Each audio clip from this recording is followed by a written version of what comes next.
In this video, we're going to basically be doing a custom component seam. We're going to be doing an embed plate that is going to be inside of the wall, sitting inside of a pocket, and this beam is going to then rest on top of that. We want that to be parametric based on the different beam sizes that are framing into the walls. I currently have used the panel command here within Tekla to model in these concrete walls. They essentially act as a polybeam because I picked multiple points to model in the walls. So I have the south wall, and then I have this north wall. Now, at first look, you would think that this is actually just going to be a connection component where we have the wall as the primary and the beam as the secondary. The only problem with this is that when custom components are being applied and you're doing bindings or certain things like that, and you're dealing with polybeams, you don't always get the expected results when you're doing a connection. And so what I'm going to do is I'm going to use the awesome ability for picking points using seams to actually define a direction and create planes that I can bind to that are lined up with the face of the wall and the face of the beam. I'm going to go ahead and get into a quick plan view, and we're going to model in the cut here that's going to be along the face of this wall. So to do that, I'm going to go ahead and go to my View tab. I'm going to go to the View Properties, and I like to load up Elevation View as a starting point, but I'm going to go ahead and put this view in parentheses, so that way it's just a temporary view, and I'm going to set the view depth up and down to 12, and then I'll even save these settings away so that way I can just make temporary views if I'd like to in the future. Alright, so we're going to apply these settings.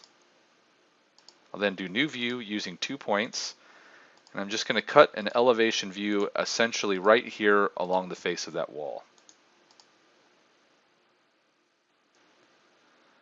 Now, whenever I'm modeling, I like to use both a 3D view as well as a 2D view. So let's go ahead and just window these views here. Let's do window vertically. Great, so we've got this view, and then we've got the elevation view.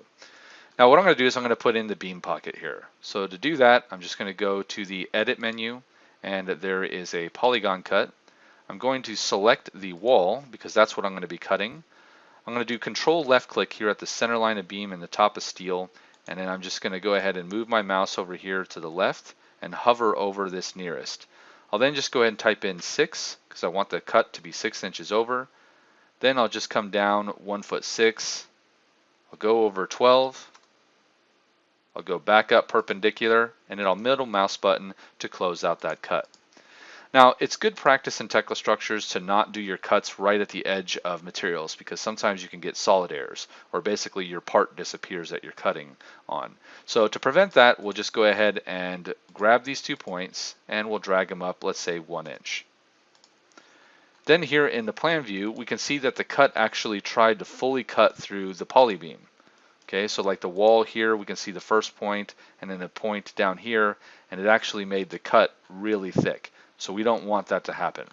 So what we're going to do is we're just going to come into the properties here, and we want actually this cut to only be about, I think about 8 inches thick. So let's modify that. Now the cut is positioned way out here in space because of this offset. So let's also zero that value out. And now our cut is getting closer to making the pocket that we're looking for. Now what I'd also do in here is we'd change the position from middle to probably front. Nope, that's the wrong direction. Let's go to behind. And there we go, we've got the pocket. Again, I don't like to see the edges of cuts lined up with the edge of material there, so I'm just going to go ahead and put in a -1 inch here, so that way my cut is 1 inch away from the face of the wall and 1 inch above the wall here, as seen in both the plan and the elevation view. Now, when we modeled in this cut, I had this a little bit below the actual bottom of the beam. So let's go ahead and select the cut, hold down Alt on our keyboard, and window left to right only around the bottom points. That highlights these 2 bottom points. We'll then right click and say Move Special Linear. And then what we'll do is we'll say Pick. We'll pick that corner, and then we'll pick the bottom of the beam, and it fills in those offset values. We're going to have the DX and DY unchecked, and we'll just move up in the DZ, and now it's lined up with the bottom of the beam. Next, I'm going to go ahead and model in a construction point here that's going to act as a guide for me picking my insertion points of the seam. So to do that, I'll go to the Edit menu, I'll then go to Points, and I'm going to say at any position. Now, this section view is cut right there at the face of the wall, and that's actually where I want to be, top of the concrete wall or top of steel right at the face of the wall. So I'm going to add that point in the model. So we can see there's a point. Now, what I can also do is say copy special linear, and we want to go in the negative y direction here. So let's clear these values out, and we'll just say negative 12, copy, and now we have a point that is exactly 12 inches in parallel to that beam away from the first point. So those are going to be my picking points as a guide for when I define the seam. Now, we don't have all of the embed plate or the studs here for this component modeled in, but we at least have one object that will be created by the custom component, and that's all we need in order to create the initial component. So I'm going to select on this cut. I'm going to then go over to the Applications and Components panel, and I'm going to go ahead and say Define Custom Component. I'm then going to go ahead and use the type Seam, and I'm going to call this My Pocket. Then if I go to the Position tab, everything should be set here, and on the Advanced tab, this is going to be an end detail, because I know that I'm picking towards the end point of a beam that we're basically applying. Then also, I don't really need to allow multiple instances of this seam to be applied between the same primary and secondary. A good example where you might want that is if you have two joists or two beam and you need two roof frames being applied between them. In this case, we really only need one instance between this wall and this beam, and we don't want the detailer to be able to put multiple on top of each other. And then we want all of the bindings and everything to be based on the exact positions that I pick for the component planes. So we're going to have this checked here. Then press Next, and it says to select the objects that will be created by the component. So that's going to be this cut. Then the main part is going to be the wall.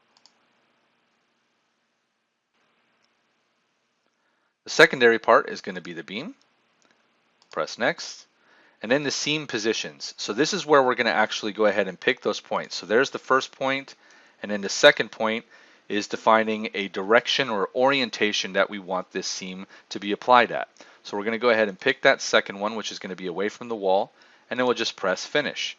So now we have that cone here in the model, and to be able to select it, we have to uncheck our selection and check it here. It's just a small bug in Tekla Structures 2017, but now we're able to highlight that, and if we double click on that, it will actually open up the dialog box, which allows us to control some of the properties about rotation and positioning. So there we go. We've got our custom component now put in here in the model. Now let's say that I actually want to apply this into a different location. So let's go over here, and we've got this particular case here. And what I'm going to do is, because the 3D view is actually created at 0 foot 0, and the picking points that I need to be up at the 10-foot elevation, I'm going to go ahead and create a new view. So let's go to View, View Properties, and we'll create a plan view real quick. Plan view at elevation 10 foot. Press Apply there, and then I'm going to go ahead and say New View, Basic View at 10 foot elevation. Say Create, and there we go. Now we have the plan view at the 10 foot. And that's basically where I'm going to want to be picking. So I've got this basic plan view here, and now I'm going to go ahead and go to my Applications and Components panel, and I've got the My Pocket component. Now I'm going to go ahead and pick on this wall and this beam, and then I'm just going to make sure that I get the exact correct points that I want here. So I want the intersection at the face of the wall and the center line of the beam. Then I'm just going to say Snap Nearest and type in 12 inches here.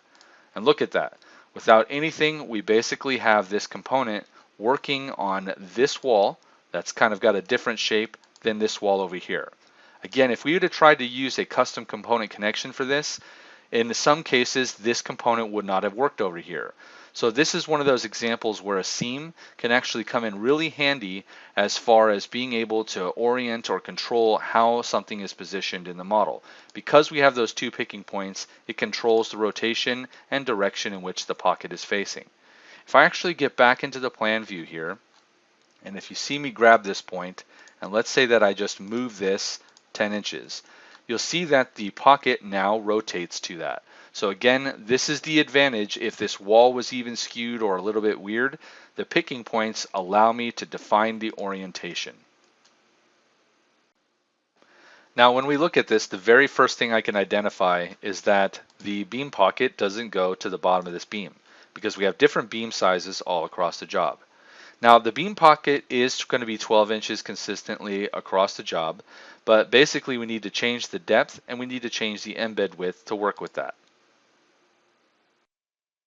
So let's go ahead and edit this custom component. We can either select on the existing component in the model, right click and say Edit Custom Component, or over here in the Applications and Components panel, we can right click and say Edit Component.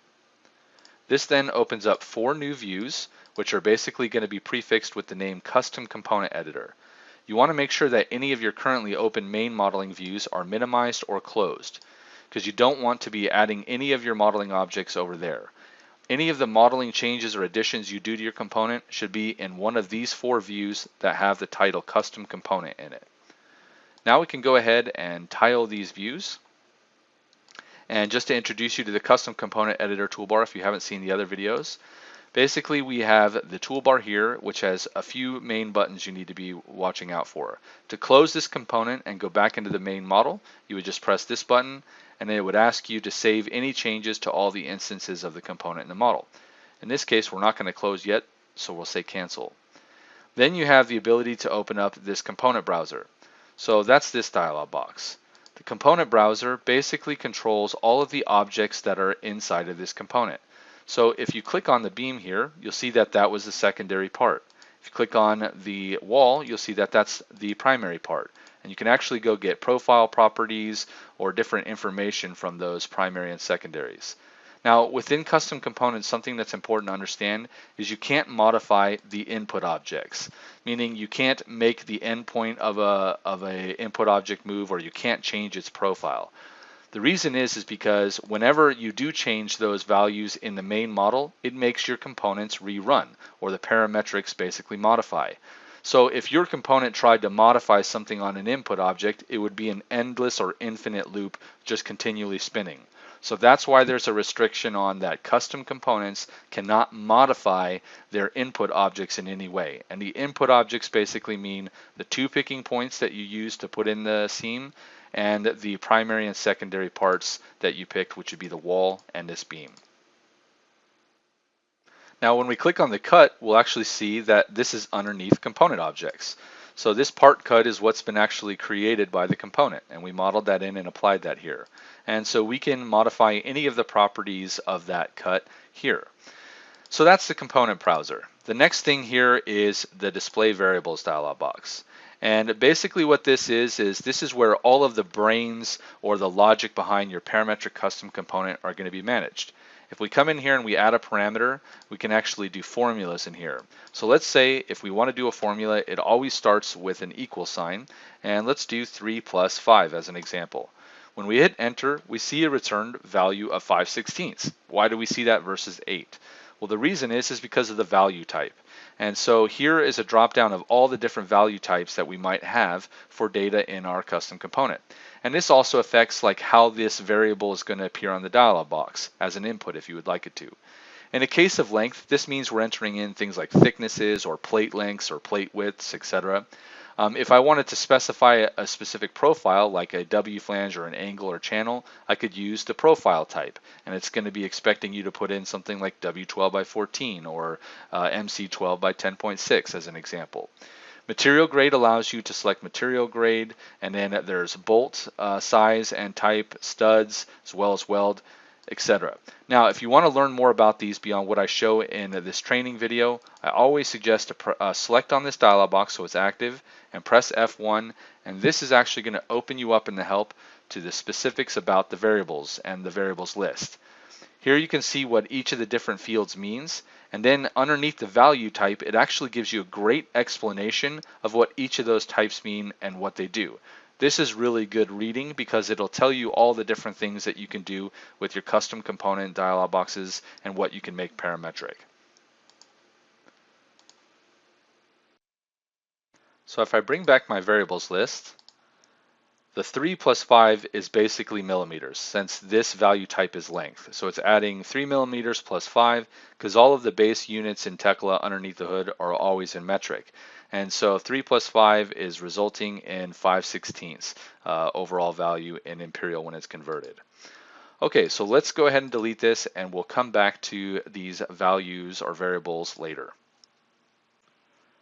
Now, the very first thing that we saw earlier when we made this component and we applied it to different beams was that the beam pocket depth wasn't adapting to the bottom of the beam. So what we want to do is we're going to do binding, and we're basically going to glue these 2 points here to always follow the bottom flange of the beam. Now, the way we can do that is if we just select on the cut, again, we're going to window from left to right around just the bottom points, so that way they're both selected. We'll rotate around here, and we need to be in a fully rendered view, so the beam needs to be solid there.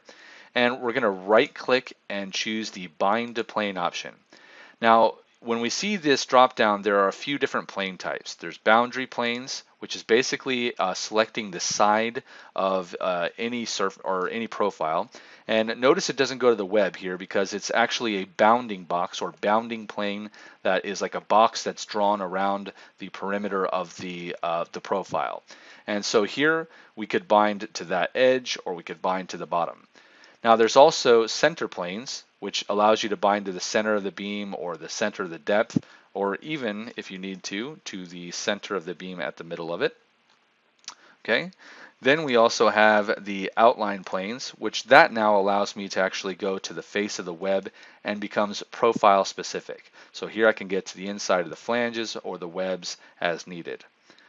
Then there's also cut planes. I don't use this very often, but you can also bind to cuts. And then there's lastly the component planes. And this actually becomes really handy when it comes to seams. So these 3 planes that are formed here on seams are actually based, or 4 planes because there's 2, one at the start and one at the end point there that we picked. And then there's 2 planes in the opposite direction.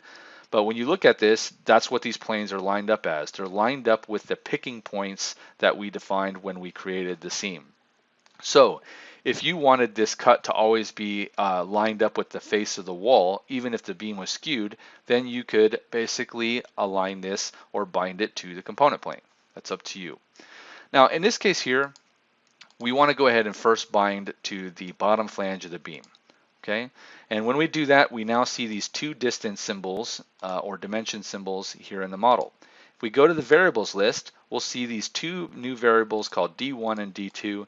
And anytime you do a binding or these distances, it's always going to have a letter D in the beginning of the name, and then it just goes with the running number here. Now, what I've got is basically now those 2 points are going to always move up and down with the beam depth. Now let's go ahead and say that we want these points to also be lined up with the center of the beam. So we're going to go ahead and say bind to plane, and I'm going to change this to center planes. So now this binds these 6 inches away from the center of the wall. So if you wanted to make the pocket width actually parametric here, like this, we'll add a parameter and we'll say pocket width. And then we said that that's going to be 12 inches.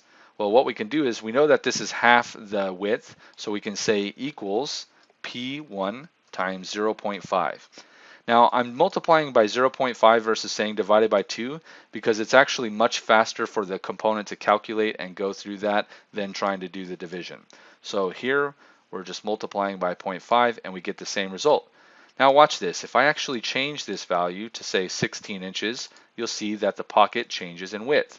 But notice that only the bottom points did because we've only bound the bottom points.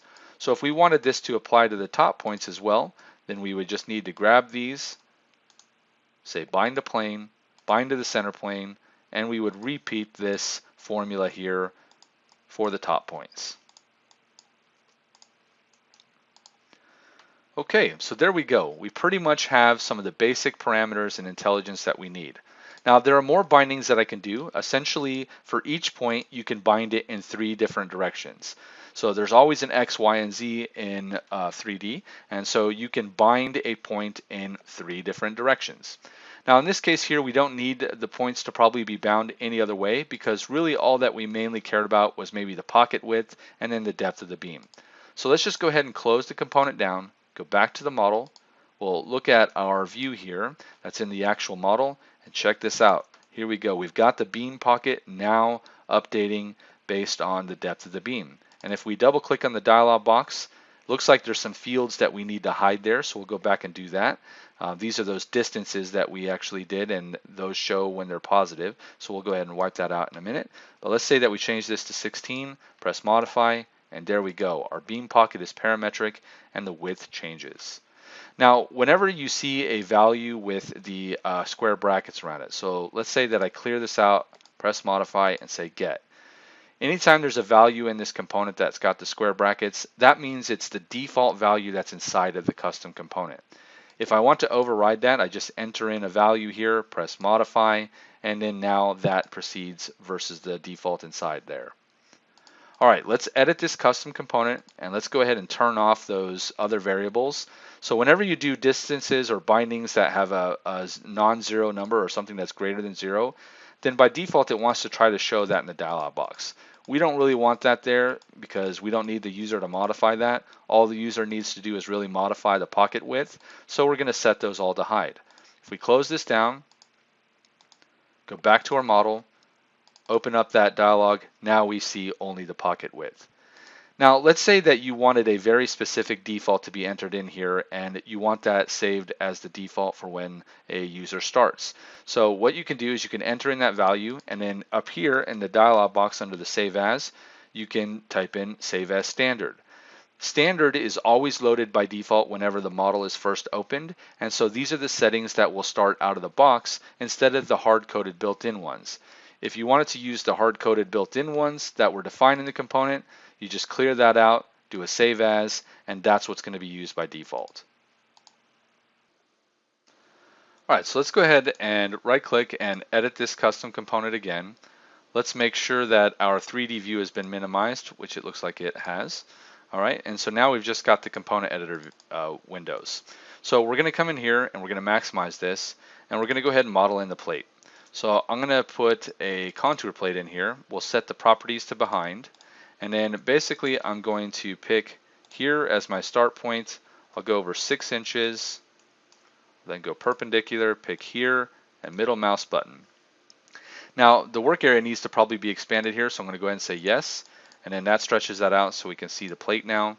And there we go. We're good to go in the sense that the plate, or the top of the plate, is lined up with the bottom of the beam and the top of the embed pocket. Now what we're going to do next is we're just going to go ahead and bind these 4 points to the bottom flange of the beam. So we'll window and hold down Alt on our keyboard and window from left to right to grab all those points. We'll right click and say bind to plane, and we're going to switch this back to boundary planes because we want this to be bound to the bottom flange of the beam. So there we go. We now have 4 new bindings that have been created here, and so those 4 bindings appear in the variables list, and they are interactive with the model. So if you highlight them here, they will highlight in the model.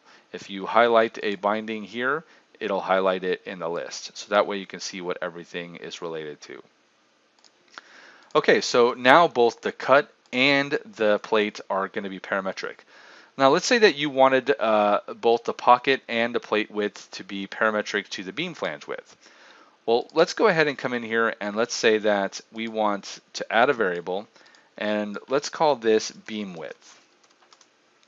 Now what I can do is to go get the beam width, I can just select on it, goes in the component browser here, and underneath the secondary parts, I'm going to go to this profile properties, and I'm looking for the width property. Now I'm going to right click and say copy reference. Now if I come in here and say equals to add a formula, and then I just paste this in here, it basically looks at that ID or that GUID or unique ID of that object, the secondary, and it pulls the width value and it returns that value. So whenever the beam size changes, I'm always going to be getting whatever the width of that beam is. All right, now we need the plate to be a little bit bigger than that. So let's say that we want the extra value here to be 2 inches. Okay, so let's call this extra clearance. Now we want the plate width and the pocket width to potentially be basically equals P2 plus P3 times 2, because we want basically that 2 inches on each side. So now I've got 10 inches here. So if I come up here to where I had the pocket width, I could actually just come in here and say n equals P4. So if I say equals P4, that actually references that and it modifies it. Now check this out. If I actually close this down, go back out into the model, you'll see now that the pocket width is based on the beam flange width. So if I actually decrease or get rid of the pocket width value here, if I take that out and I say modify, it decreases here. Now if I change the beam size to W14 by 74, something much larger, notice the pocket width and depth both change. Now if I want to override that pocket width to be whatever I tell it to be, so something other than the calculated value, if I type in 24 here and modify, it forces what I want. If I want it to go back to calculated, I leave that blank, say modify, and it uses the built-in value. If I press and get, this will show you the calculated value that it comes up with based on the beam size. So there you go. That shows you how you can do default calculated values as well as manually override them if you need to on the dialog box. Now notice here that the plate width did not actually modify. So let's say that we always want the plate width to be the same, but we want the pocket width to be flexible. So let's go back into the custom component, and then we're going to go ahead and select on the plate, and we need to select these points, and we're going to right click and say bind to plane, and we're going to bind to the center of the beam. So there we go. We see the 6 inches in all 4 directions. Now we need to make sure that we actually hide some of these parameters that we don't want to see here. So this was going to be basically the plate width. I don't want the user to be able to change that. It's going to always be calculated. So I'm just going to go ahead and say hide that from the dialog box. Now what I'm going to do though is down here, up here on the pocket width, I did reference by default making the embed plate length as well as the pocket length or pocket width to be the same. But on the dialog box, because this is visible, the pocket width could actually be overridden. But here for the embed, we don't want that to be overridden, and we're going to leave that be as is. So here on P4, what I'm going to do is I'm going to come down here to where these 6 inches are, and I'm going to say equals P4 times 0.5. So that's half of the P4. And we'll just place that everywhere here. And again, we don't want these values to appear on the dialog box because we have that being calculated. All right, so let's see if this works. We'll close down, go back into the model, and here we can actually see the calculated value. Now, did this work the way that we wanted to? If we go inside of here, right now the pocket width is being calculated. Let's say that I change this to 14 inches and say modify. Or let's change it to 16 inches and say modify. Okay, there we go. That's exactly what I wanted. See how the embed plate is staying based on the beam width plus the 2 inches, okay, on each side, but the pocket width can be changed. Now let's test this out. Let's say that I change this to a W21 by 44 and modify. Again, notice that the embed does change, but the pocket does not. And if I want the pocket to match the embed plate length again, I just clear this out, press modify, and now they match. All right, now I'm going to go ahead and edit this custom component, and let's make sure that the this main modeling view is minimized. There we go. So now we're just working in the component views. And what I think I'm going to do next is I'm actually going to model in the studs.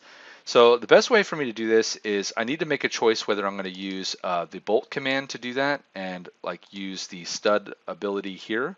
The only thing about using the bolt command is it is easier to place studs, but it doesn't give the studs piece marks, like submaterial marks. Now, some fabricators do want you to have some material marks for even your shear studs, especially when they're shop applied. So what I'm going to do is I'm not going to use the bolt command. So we'll interrupt that, and I'm actually going to use the beam command here, and we'll model in the studs as a part. Now, what I can do is I can just come in here and change the name to stud, and we can set whatever we want here, like miscellaneous. So use M as a small, and then I think A108 is the grade for that, and then let's even set the class to 1. All right, then position-wise, let's say we want everything at middle. We'll say apply, and then let's go to the profile. And so down here, a lot of people don't know that these exist, but if you go into others, There's a stud profiles, and there's also a great one here for heavy hex nuts as well as washers, but studs is what we want to work with. So we want to do stud 3/4 inch diameter. So we're going to select that, press apply. Then here in this elevation view, we're going to pick the first point, and then we're just going to go the length of the stud. So let's say that these are 4-inch studs. Okay, so now I have a 3/4 inch by 4-inch stud. So I'm just going to go ahead and move this over. Let's say that I move it over to be 2 inches. Okay, and then I'll just go ahead and say copy. And let's say that I copy this over 6 inches. So now we have the 2 studs there. And let's say that I need to move these away from the edge of the wall like we see here. Let's move that over 4 inches. There we go. So we know we're for sure plenty of distance away from the wall.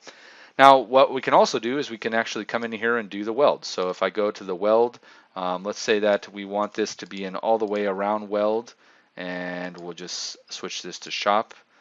Switch it to all the way around, no length here, press apply, and then we will pick the plate, and then we will pick the stud, then we'll pick the plate, and we'll pick the stud, and now we have those 2 welds there. Okay, so if I select on these, why don't they actually appear in the component browser? Well, what's going on there is you have to press refresh, and now when you highlight those, you'll see the 2 welds as well as those stud parts. So there we go. We've got the ability to add in these stud objects. Now, before we close this down, we need to make sure that the studs move with the plate. Now, we did a good job of binding the plate to the bottom flange of the beam, but now we need to bind the studs to the bottom of the plate, so that way whenever the plate thickness changes or the plate moves, then these studs will move with it. So what will we do here? We're just going to window around those 4 points. We're going to say bind to plane, and I'm going to go to the boundary plane here of the bottom of that plate. Okay, so we've got 2 positive values here, which are the stud length. Okay, so I'm going to set these to hide on the dialog box. And let's say I add 2 parameters here to control the studs.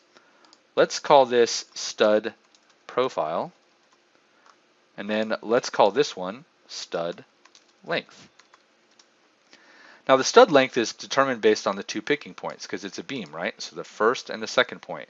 So the stud length is basically that binding distance of the 4 inches. So if I just come in here and say 4, then say equals P6 on both of these. Now whenever the user changes this 4 to say 6, we see the stud lengths change. So we're good to go there. Now what about the profile here?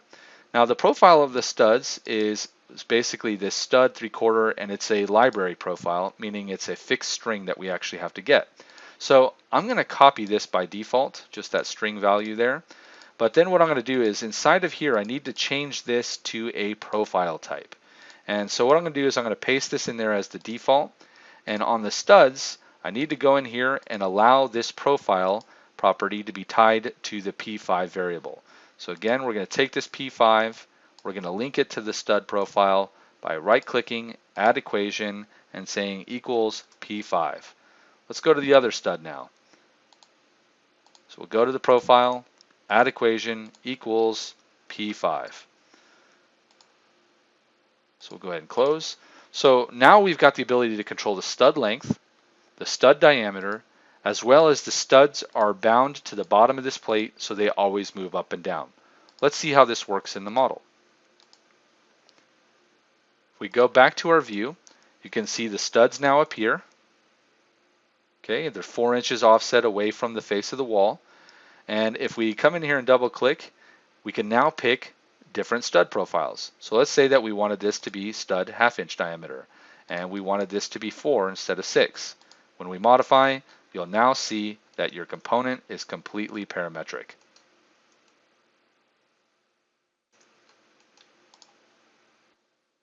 Now, if you'd like to share this component with others or import it into another model, we need to go ahead and publish this. So we're going to right click and say publish on the component. It uses the name as a default with a .uel file extension, and it wants to export it by default into the current model folder that you're in. So we're just going to go ahead and say save. Now, if we want to import this into another or a new model, we just go into that model, and then what we do is up here, we press this button and say import custom component. We then browse to that file, which would be the My Pocket, press open, and it's going to basically import that into your current model.